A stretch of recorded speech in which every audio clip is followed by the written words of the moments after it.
வணக்கம். PGTRB Tamil compulsory eligibility language test தமிழில் pass பண்ணால் தான் நம்ம மெயின் சப்ஜெக்ட் பேப்பரே திருத்துவாங்கன்னு சொல்லியிருக்கோம். டெய்லி தமிழ் பார்த்தீங்கன்னா 1 மணி நேரம் படிங்க.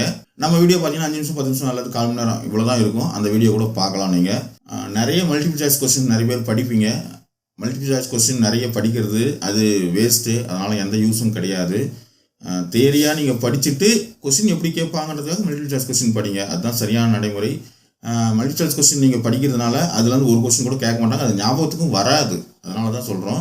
நீங்கள் தியரியாக படிச்சிட்டிங்கன்னா இதில் தான் கேள்வி கேட்க போகிறாங்க, அது உங்களுக்கு தெரியும். அப்புறம் நீங்கள் மல்டிபிள் சாய்ஸ் கொஸ்டின் ஒரு இந்த மாதிரி கொஸ்டின் கேட்கலாம் அப்படின்றதுக்கு தான் மல்டிபிள் சாய்ஸ் கொஸ்டின். நமக்கு ஞாபகம் வருதா அப்படின்றதுக்கு தான் மல்டிபிள் சாய்ஸ் கொஸ்டின். சரிங்களா? வீடியோக்குள்ளே போகலாம். இயல் 1ல் 2வதாக இருக்கிறது இரட்டுற மொழிதல் கவிதை பேழையில் கொடுத்துருக்காங்க. இந்த இரட்டுற மொழிதல் இங்கே கொடுத்துருக்கிறது யார் எழுதியிருக்காங்க அப்படின்னா சந்த கவிமணி தமிழ் அழகனார். சந்த கவிமணி தமிழ் அழகனார் எழுதினா இரட்டுற மொழிதல் கொடுத்துருக்குறாங்க. தமிழை பார்த்தீங்க அப்படின்னா விண்ணோடும் முகிலோடையும் கதிரவனோடையும் கடலோடையும் இணைச்சி பேசப்படுறது. கவிஞர்கள் பார்த்தீங்கன்னா தமிழை புகழ்வாங்க. இந்த மாதிரி விண் முகில் கதிரவன் கடல் இதுக்கெல்லாம் என்னென்ன ஆற்றல் இருக்குதோ அந்த ஆற்றலும் பயனும் தமிழுக்கும் உண்டு அப்படின்னு சொல்லி தமிழை போற்றப்படுது. ஸோ இந்த சந்த கவிமணி தமிழ் அழகனார் என்ன சொல்லியிருக்காருன்னா தமிழை கடலோடு ஒத்து அதில் இருக்கக்கூடிய அந்த ஆழம், அந்த பெருமை, அந்த விரிவு எல்லாத்தையும் நமக்கு சொல்லியிருக்கிறாரு. பாடல் மட்டும் என்னன்றது பார்த்துக்கலாம் பாருங்க. ஆழிக்கு இணை அப்படின்றது தலைப்பு. முத்தமிழ் தீப்பதால் முச்சங்கம் கண்டதால் மெத்த வணிகளமும் மேவலால் நித்தம் அணை கிடந்தே சங்கத்தவர் காக்க ஆழிக்கு இணை கிடந்த தே தமிழ் ஈண்டு. இது ஒரு தனிப்பாடல் திரட்டில் அங்கேருந்து எடுத்திருக்காங்க. சொல்லும் பொருளும் ஒன்று கொடுத்துருக்காங்க. தூய்ப்பது அப்படின்னா கற்பது தருதல். தூய்ப்பது அப்படின்னா கற்பது தருதல். ஞாபகம் வச்சுக்கோங்க. தூய்ப்பது கற்பது தருதல். மேவலால் அப்படின்னா பொருந்துதலால் பெறுதலால். பொருந்துறது பெறுது இதெல்லாம் மேவலால். பொருந்துதலால் பெறுதலால் இதெல்லாம் மேவலால் அப்படின்னு சொல்றாங்க. ஸோ இந்த பாடலினுடைய பொருள் என்னன்னு பார்த்துலாம் பாருங்க. தமிழை பற்றி ஃபர்ஸ்ட் பார்த்துலாம். தமிழ் பார்த்தீங்கன்னா இயல் இசை நாடகம் அப்படின்னு சொல்லி முத்தமிழாய் வளர்ந்தது. உங்களுக்கு தெரியும் தமிழ் இயல் இசை நாடகம். ஞாபகம் வச்சுக்கோங்க. முத்தமிழ் என்னென்னு சொல்லி கேட்பாங்க. இயல் இசை நாடகம் நமக்கு ஆல்ரெடி தெரியும். முதல் இடைக்கடை ஆகிய முச்சங்களால் வளர்க்கப்பட்டது. ஸோ சங்கங்கள் மொத்தம் 3. முதல் சங்கம், இடைச்சங்கம், கடைச்சங்கம். ஸோ முச்சங்கங்களால் தமிழ் வளர்க்கப்பட்டது. 50 காப்பியங்களை அணிகலன்களாக பெற்றது. 50 காப்பியங்கள் உங்களுக்கு தெரியும் சரிங்களா? சிலப்பதிகாரம், மணிமேகலை, வளையாபதி, குண்டலகை, சீவக சிந்தாமணி இதெல்லாம் 50 காப்பியங்கள். ஸோ 50 காப்பியங்களால் அது அணிகலன்களா நினைச்சு தமிழ் வளர்க்கப்பட்டது. சங்க பலகையில் அமர்ந்திருந்த சங்க புலவர்களால் காக்கப்பட்டது. ஸோ சங்க புலவர்களால் இந்த நம்ம தமிழ் காக்கப்பட்டது. சங்க பலகையில் அமர்ந்திருந்த சங்க புலவர்களால் தமிழ் காக்கப்பட்டது. இது தமிழை பற்றி. அடுத்தது கடலை பற்றி சொல்லணும் இல்லைங்களா? கடல் பார்த்தீங்கன்னா முத்த தருது. அப்புறம் வெண்சங்கு, சலஞ்சலம், பாஞ்சசன்யம். கீழ்கண்டோல் எது முச்சங்கு அப்படின்னு சொல்லி கேட்பாங்க. இல்லை முச்சங்கு தொகை விரித்தெழுது முச்சங்கு அப்படின்னு சொல்லி கொடுத்துருவாங்க. ஏன்னா 2 மார்க் கொஸ்டின் இருக்கு. அதனால தொகை விரித்தெழுதுல முச்சங்கு அப்படின்னா வெண்சங்கு, சலஞ்சலம், பாஞ்ச சன்யம். ஞாபகம் வச்சுக்கோங்க. வெண்சங்கு, சலஞ்சலம், பாஞ்ச சன்யம். ஞாபகம் வச்சுட்டாலும் வேற வழி கிடையாது. இந்த 3 வகையான சங்குகளை தருகிறது. அங்கே நம்ம 3 வகையான சங்கம் பார்த்தோம் இல்லைங்களா? சங்கம் வேற, சங்கு வேற. சங்கம் அப்படின்னு வந்தால் முதல் இடைக்கடை. சங்கு அப்படின்னா வெண்சங்கு, சலஞ்சலம், பாஞ்ச சன்யம். இந்த 3 வகையான சங்குகளை கடல் தருது. மிகுதியான வணிக கப்பல்கள் செல்லும்படி இருக்குது. அதாவது நம்ம அங்கே 50 காப்பியங்கள் அணிகலன்களாக இருக்குதுன்னு சொன்னோம் இல்லைங்களா? அந்த மாதிரி அந்த அணிகலன் இங்கே வணிக கப்பல் செல்ற மாதிரி இருக்குது கடலில். தன் அலையால் சங்கினை தடுத்து நிறுத்தி காக்கிறது. ஸோ அலையால் சங்கை தடுத்து நிறுத்தி காக்குது. அங்கே சங்க புலவர்களால் தமிழ் காக்கப்படுது. இதுதான் வித்தியாசம். தமிழுக்கும் கடலுக்கும் என்ன வித்தியாசம் அப்படின்றத பார்த்துலாம் பாருங்க. முத்தமிழ் அப்படின்னா இயல் இசை நாடகம்.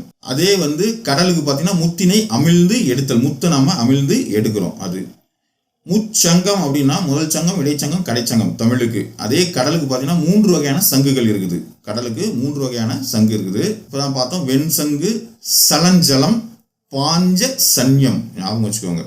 மெத்த வணிகலன் அப்படின்னா அதாவது மெத்த பிளஸ் அணிகலன் பிரித்தெழுது கேட்பாங்க. மெத்த வணிகலனுக்கு பிரித்தெழுது மெத்த பிளஸ் அணிகலன். மெத்த வணிகலன் அப்படின்றது மெத்த பிளஸ் அணிகலன். அதாவது 50 காப்பியங்கள் தமிழுக்கு. கடலுக்கு பார்த்தீங்கன்னா மிகுதியான வணிக கப்பல் செல்லக்கூடிய இடம் அப்படின்னு சொல்றாங்க. சங்கத்தவர் காக்க அப்படின்னா சங்க பலகையில் இருக்கக்கூடிய அந்த சங்க புலவர்களால் தமிழ் காக்கப்பட்டது. இங்கே நீர் அலையால் தடுத்து நிறுத்தி சங்கினை காத்துச்சு கடல்.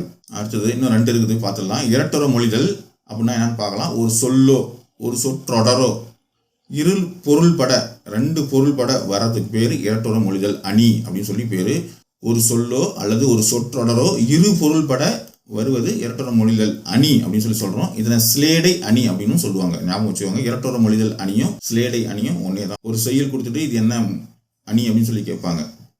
4 ஆன்சர் வந்து பார்த்தீங்கன்னா சொற்பொருள் பின்வரும் அணி, எடுத்துக்காட்டு ஓமை அணி, ஓமை அணி, ஸ்லேடை அணி, அந்த மாதிரி 4 ஆன்சர் கொடுத்துருவாங்க. ஒரு செயல், அந்த செயலை பார்த்துட்டு நீங்கள் அது என்னன்னு பார்க்கணும். ஸோ இது வந்து ஸ்லேடை அணி.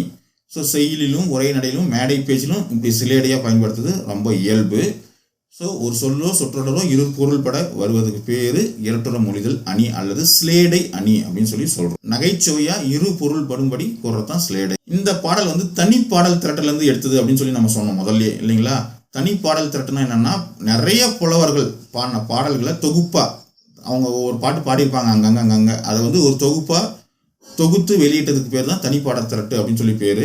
அதுலேருந்து தான் இது எடுத்திருக்காங்க. இந்த பாடலை படைத்தவர் தமிழ் அழகனார். அவரை எப்படி சொல்கிறாங்க அப்படின்னா சந்த கவிமணி. இது கேட்கறதுக்கு வாய்ப்பு இருக்கக்கூடிய கொஸ்டின். சந்த கவிமணி என அழைக்கப்படுபவர் யார்? சந்த கவிமணி என அழைக்கப்படுபவர் யார்? தமிழ் அழகனார். சந்த கவிமணி தமிழ் அழகனார். பேர் சேர்த்து படிச்சிங்கன்னா ஞாபகம் வந்துடும். சந்த கவிமணி தமிழ் அழகனார். இவருடைய இயற்பெயர் பார்த்தீங்கன்னா சண்முக சுந்தரம். தமிழ் அழகனாருடைய இயற்பெயர் சண்முக சுந்தரம். அப்புறம் சந்த கவிமணி தமிழ் அழகனார்னு மாற்றிக்கிட்டாங்க. சந்த கவிமணி தமிழ் அழகனாருடைய இயற்பெயர் சண்முக சுந்தரம். இலக்கண புலமையும் இள வயதிலேயே செய்கிற இயற்றக்கூடிய ஆற்றலும் இவருக்கு இருக்குது. 12 சிற்றிலக்கிய நூல்களை இவர் படைச்சிருக்கிறாரு. ஸோ சந்த கவிமணி தமிழ் அழகனார் அல்லது சண்முக சுந்தரம் அவர் வந்து மொத்தம் 12 சிற்றிலக்கிய நூல்களை படைத்திருக்கிறாரு. சில ஸ்லேடை வார்த்தைகள் இருக்குது. அது சில பேர் சொல்லியிருக்கிறாங்க. அது யார் சொன்னாங்க, எப்போ சொன்னாங்க, எங்கே சொன்னாங்க, அதனுடைய அர்த்தம் என்ன அப்படின்றது பார்த்தலாம். ஒரு 3-4 தான் இருக்குது. பார்த்துலாம் பாருங்கள். ஒரு நாள் காலை நேரத்தில் ஒரு நிகழ்ச்சியாக தொடர் வண்டியில், அதாவது தொடர் வண்டினா ட்ரெயின், அதில் வந்து தமிழறிஞர் கீவா ஜெகநாதன் அவர்கள் வந்து இறங்குறாங்க. அவரை வந்து மாலையிட்டு வரவேற்றாங்க.